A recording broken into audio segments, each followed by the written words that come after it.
Hola alumnos, nos encontramos para aprender una nueva función de la administración.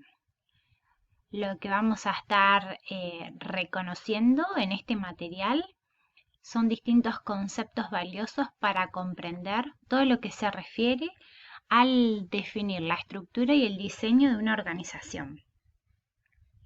¿Qué es importante que tengamos presente? Que al referirnos a lo que es la estructura y el diseño de la organización, lo que estamos aprendiendo son cuestiones vinculadas a la función de organizar dentro de la administración, ¿sí? Recordando que las funciones de la administración son planificar, organizar, dirigir y controlar. Bien, nos metemos dentro entonces de la función de organizar. ¿Y qué es organizar? Es dividir y coordinar las actividades de la organización de distintas formas posibles, ¿sí?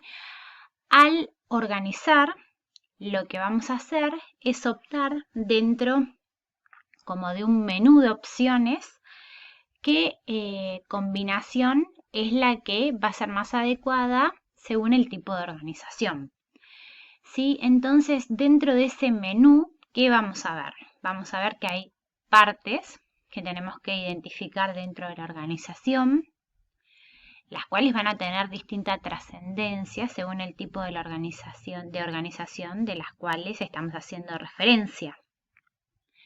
Que esas partes están coordinadas, cohesionadas por distintos mecanismos de coordinación, y en este punto esos mecanismos de coordinación pueden estar presentes todos, algunos, todos pero en distinta medida, ¿sí? Ahora vamos a ver cuáles son esos mecanismos de coordinación, de que hay distintos parámetros de diseño que van a hacer a este diseño organizacional y que hay factores de contingencia que nos van a condicionar las opciones de este menú que estamos hablando. Bueno, ahora ya lo que los invito es a meternos a cada una de estas cuestiones, ¿sí?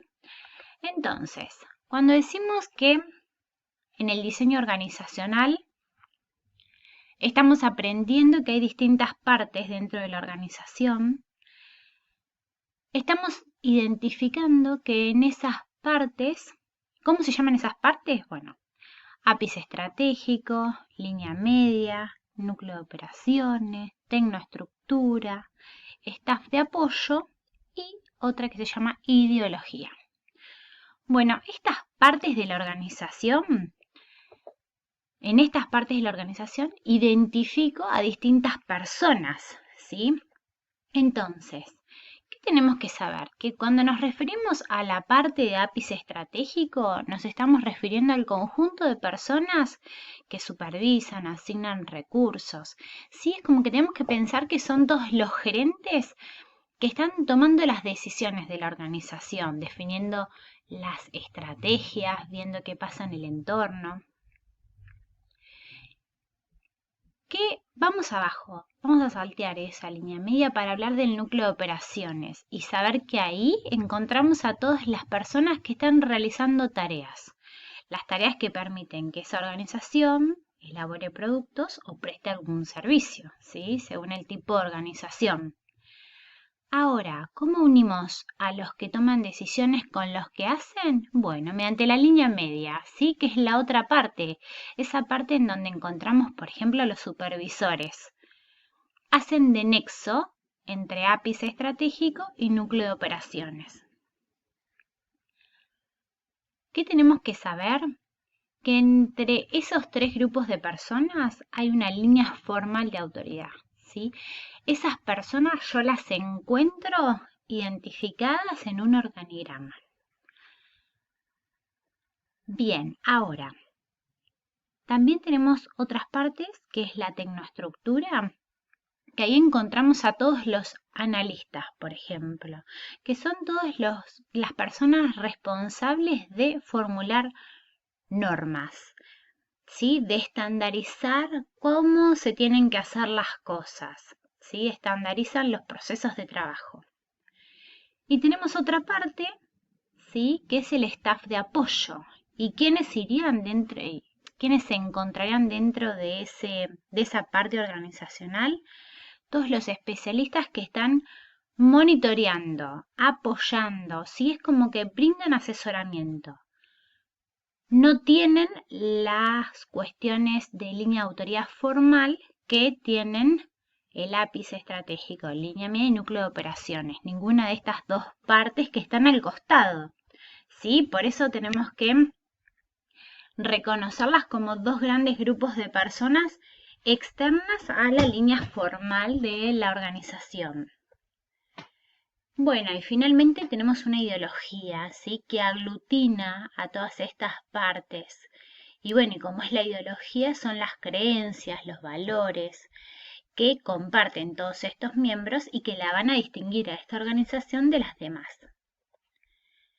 Cuando cambiamos, ¿sí? Seguimos viendo qué otras cuestiones tenemos que tener en cuenta en el diseño organizacional. Bueno, tenemos que aprender que hay mecanismos de coordinación.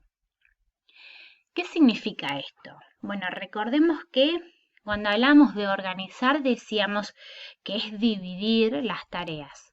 Bueno, si nosotros dividimos, tenemos que hacer que después esas tareas se coordinen.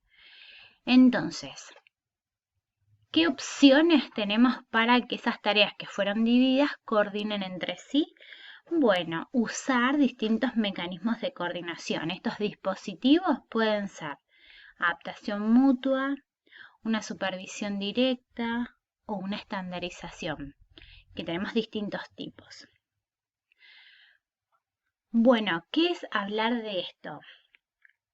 Hablar de mecanismos de coordinación es lograr entonces que se cohesionen las distintas funciones, los departamentos que estuvimos dividiendo. ¿Sí? ¿Y qué tenemos que saber? Que por lo general las organizaciones suelen coexistir todos en distintas medidas. Porque adaptación mutua es la más simple, ¿sí? Pero que permite que de un modo informal coordinen gerentes entre sí o coordine un gerente con un operario, ¿sí? Pero también podemos decir, bueno, un gerente y un operario hay una cadena de mando, entonces también se puede dar una supervisión directa. Pero en ese caso tenemos que pensar que es un gerente con un grupo de operarios, ¿sí? Un grupo de operarios que están acatando órdenes de un directivo. Entonces, en ese caso, ¿cómo sería más fácil coordinar? Bueno, con una supervisión directa. Y si no, tenemos otros mecanismos de coordinación que son las normalizaciones, las estandarizaciones. Cuando uno estandariza, está especificando, está determinando qué es lo que se quiere hacer, cómo, qué resultado se quiere alcanzar o bajo qué norma, ¿sí? Por eso están esos 4 tipos de estandarizaciones o de normalizaciones.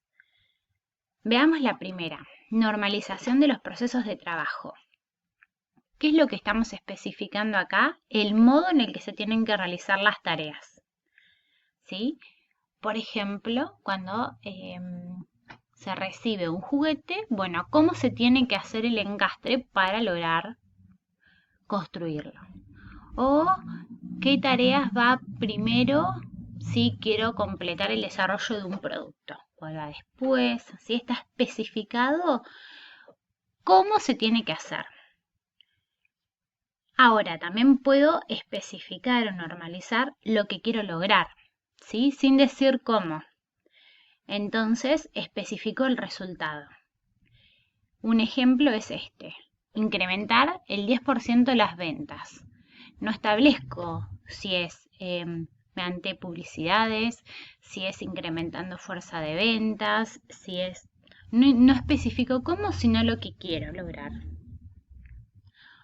Otra cuestión, otra normalización es cuando yo normalizo las habilidades y es muy común, por ejemplo, en el ámbito médico, ¿sí? Estamos en una sala de cirugía, la enfermera, el anestesista, el médico saben lo que tienen que hacer. Los conocimientos que ellos tienen les permite coordinar entre sí. Y bueno, y la última, cuando se especifican las normas, ¿sí?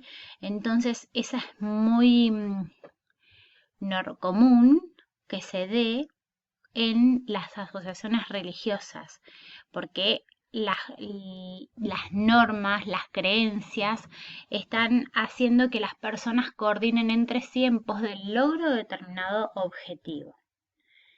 ¿Sí? Entonces, ya vimos las partes, vimos los mecanismos de coordinación. Bueno, ¿qué otras cuestiones tenemos que considerar para hablar de diseño organizacional? Bueno, los parámetros de diseño. ¿Sí? Son varios los parámetros de diseño. Lo que vamos a hacer en esta primera aproximación es aprender algunos, ¿sí? Bueno, un parámetro de diseño es la especialización del trabajo. ¿Y a qué me refiero a esto? Bueno, al diseñar la estructura organizacional hay que definir el grado en que yo quiero que las organizaciones estén divididas. ¿Sí? Si yo quiero mucha especialización, voy a hacer muchas divisiones de tareas para que sean bien simples, bien precisas y que la persona a la cual yo le asigne esa tarea sea súper especializada en realizarla. Otra es la formalización del comportamiento. ¿Y qué miro acá? Bueno, ¿cuánto yo voy a establecer en un procedimiento o en regla de cuánto voy a formalizar yo el comportamiento en una regla o en un procedimiento? Entonces, puestos que están muy formalizados son puestos que tienen muchas reglas o que se realizan siguiendo muchos procedimientos. Hago que el empleado no tenga flexibilidad o que pueda aplicar su creatividad, sino que tenga que cumplir lo que está formalizado. Bien, otro parámetro de diseño es el adoctrinamiento. ¿Y con qué me refiero al adoctrinar? Bueno, al establecer cuáles son las normas que para esa organización son importantes. Entonces acá, organizaciones que utilizan el adoctrinamiento como parámetro de diseño son organizaciones por lo general las religiosas, porque acá es muy importante el tema ideológico. Bien, otro parámetro de diseño es la departamentalización. ¿Qué es? Agrupar puestos a partir de determinado criterio, ¿sí? En el organigrama yo voy a ver que hay, por ejemplo, está el departamento de contabilidad, el departamento de administración, el departamento de producción, ¿sí? Ese es el criterio a partir de las funciones. Yo departamentalizo a partir de las funciones que se realizan en los departamentos. O, por ejemplo, puedo departamentalizar en función de los productos. Entonces, decir, bueno, son autos de alta gama, autos de gama intermedia, autos de una gama baja, ¿sí? En función de los productos. Bueno, y la última de los parámetros que para mí son importantes que ustedes identifiquen es la descentralización, ¿sí? ¿Qué miro al descentralizar? Bueno, ¿qué organizaciones son descentralizadas? Mejor dicho, las organizaciones en las cuales las tomas de decisiones están delegadas en quienes están cerca de la acción, ¿sí? No es que están todas centralizadas en el ápice, por ejemplo. Ahora, último punto, ¿sí? Factores de contingencia. Yo tengo que considerar estos 4 factores para saber cuál va a ser el mejor diseño organizacional. ¿Sí? ¿Por qué? Porque, por ejemplo, si estoy definiendo una estrategia organizacional que busca la ventaja competitiva, va a ser diferente el diseño a una organización que se enfoca en costos. Porque si el tamaño de la organización es muy grande, va a ser diferente el diseño adecuado a una organización que recién está empezando, que es pequeña. Bueno, porque si mi tecnología es más rutinaria, voy a tener que optar por un diseño organizacional diferente a si tengo una tecnología muy innovadora.